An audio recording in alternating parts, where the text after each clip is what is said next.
संजय राऊत यांनी सामनामधून भाजपबाबत अनेक खळबळजनक दावे केलेले आहेत। त्यांनी रोखठोक या आपल्या सदरामध्ये हे खळबळ माजवणारे दावे केलेले आहेत। गडकरींच्या पराभवासाठी मोदी, शहा आणि फडणवीस यांचे प्रयत्न सुरू होते असा एक मोठा दावा त्यांनी केलाय।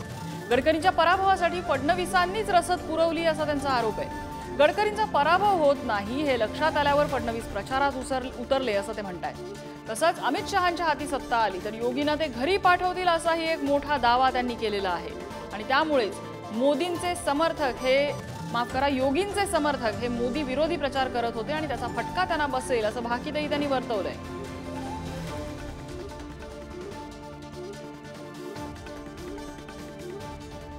दरम्यान सामनामधून संजय राऊत यांनी 3 मोठे दावे केलेत। काही गौप्यस्फोट आहेत, आपण ग्राफिक्सच्या माध्यमातून जाणून घेऊया। पहिला गौप्यस्फोट त्यांचा आहे तो म्हणजे नितीन गडकरी यांचा नागपुरात पराभव व्हावा यासाठी मोदी, शहा, फडणवीसांनी एकत्रित प्रयत्न केले असं ते म्हणतात। गडकरींचा पराभव होत नाही याची खात्री पटल्यानंतर फडणवीस नाईलाजानं नागपुरात प्रचारात उतरले। गडकरींच्या पराभवासाठी सर्व प्रकारची रसद फडणवीसांनीच पुरवली हे संघाचे लोक नागपुरात उघडपणे बोलताना दिसतात असं संजय राऊत म्हणतात।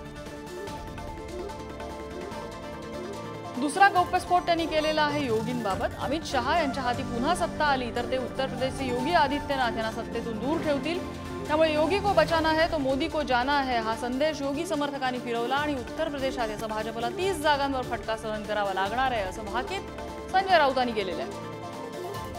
आधी मोदी, शहांना घालवा असं उत्तरेतले योगी आणि त्यांच्या समर्थक लोकांनी ठरवलंय आणि त्याचा परिणाम 4 जूनला दिसेल असं त्यांचं म्हणणं आहे।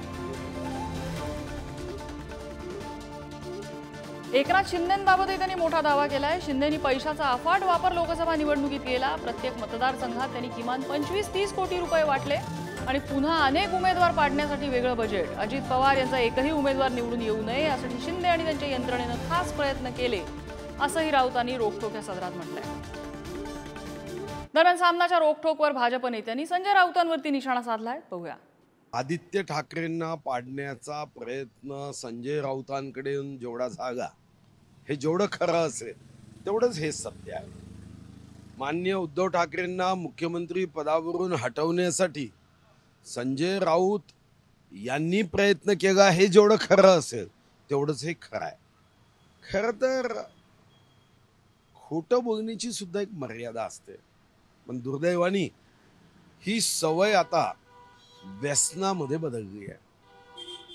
रोज उठायचं, खोटं बघायचं।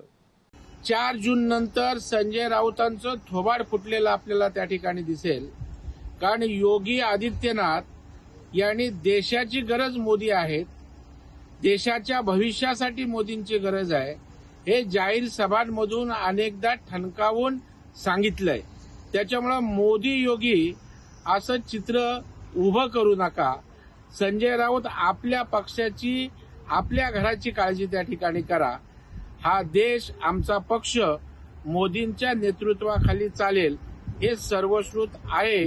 संजय राऊत भ्रमिष्ट झालेत म्हणून अशा प्रकारचे शोधून काही काढून प्रसिद्धीत राहण्याचा आणि नौटंकी करण्याचा प्रयत्न करतात। नाही, हे हायकमांडचा विषय आहे, परंतु मला असं वाटते की संजय राऊतांनी ज्या पद्धतीनं लिहिलेलं आहे तर त्यावरून असं निदर्शनास येते की गडकरींविषयी त्यांची खूप सहानुभूती आहे। ती निवडणुकीच्या आधीसुद्धा आम्हाला जाणवली, म्हणजे आम्ही निवडणूक लढत होतो आणि त्यांचं वक्तव्य येत होतं त्यांच्या बाजूनी आणि निवडणूक झाल्यावरही त्यांच्याप्रती त्यांना इतकं प्रेम आहे। तर म्हणून आम्ही महाविकास आघाडीत इथे गडकरींच्या विरोधात लढावं आणि त्यांनी गडकरींच्या फेवरचं वक्तव्य करावं याची तक्रार मी आमच्या हायकमांडला करणार आहे। दरम्यान याचवरून एकनाथ शिंदे यांनी संजय राऊतांना उत्तर दिलंय आणि रोहित पवार आणि अनिल देशमुख यांनी मुख्यमंत्र्यांना लक्ष केलेलं आहे।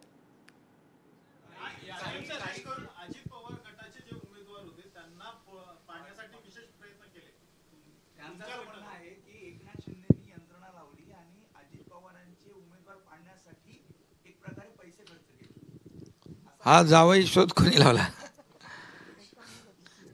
अरे, आमची महायुती आहे आणि तुम्हाला सांगतो महायुती मजबूतीने काम करते। निवडणुकांचा रिझल्ट 4 तारखेला येईल तेव्हा कळेल सगळ्यांना दूध का दूध पाणी का पाणी. थोडी आपल्याला विश्वास ठेवायचा, ते काही बोलतील.